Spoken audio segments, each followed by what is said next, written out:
Hi, good to see you again. Um, what I wanted to share about right now is the purpose of life, the purpose of living. And we are all so different.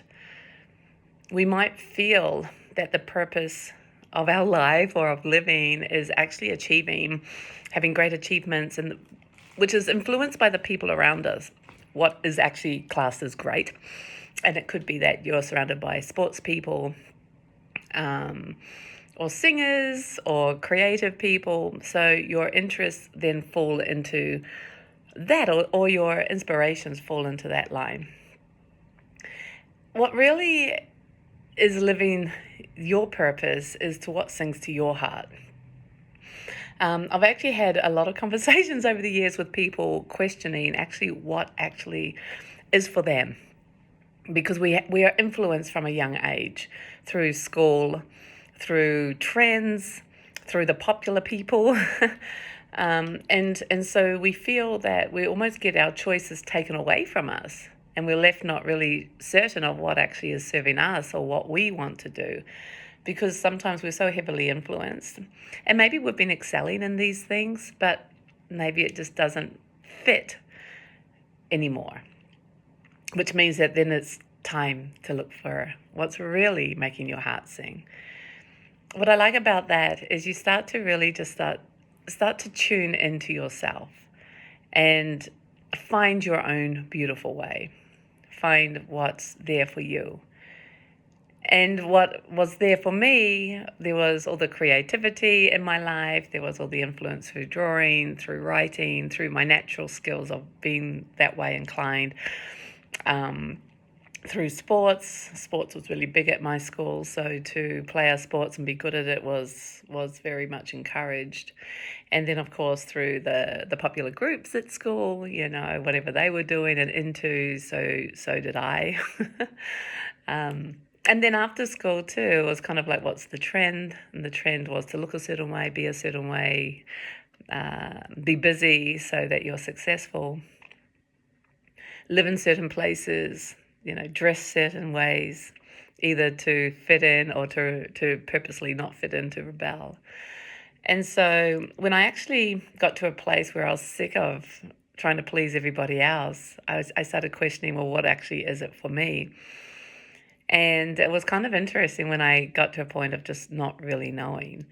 There was things that I liked and I was good at, and I wanted to use them in a way that actually inspired me.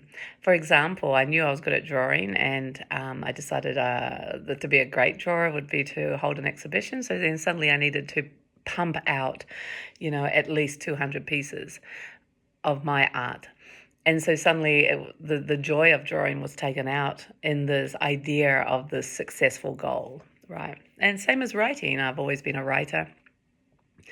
And I've written a few books, by the way. But then there's a time and place for everything. And then there was the ownership of being a published author, that suddenly made me something, and I then had to be something, And so the pureness of the intention can get washed away in just trying to fit in and succeed.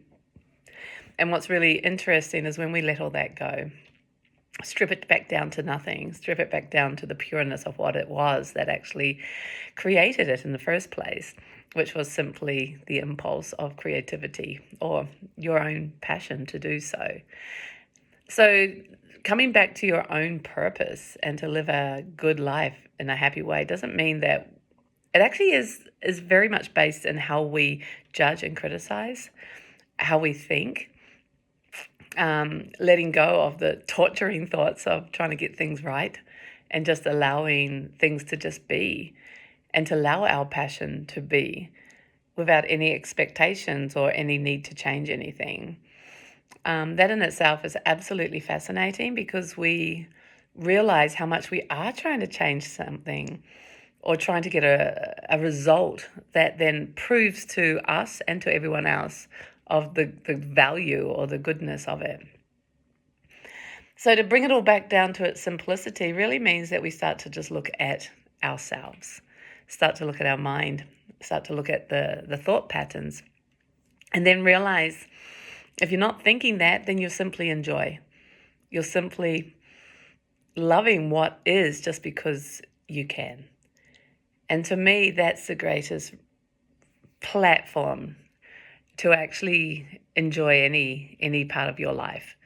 To recognize the purpose for actually living is actually to enjoy, to live in a happiness, to just, yeah, enjoy this moment, enjoy what you're doing, enjoy the company you're having, enjoy the quietness if it's quiet, enjoy the nothingness if there's nothing, enjoy the no plan or the plans changing if the plans change. Like, just enjoy, just see ourselves and just laugh at all of it. Be willing to be entertained by life itself, and then you're in the flow.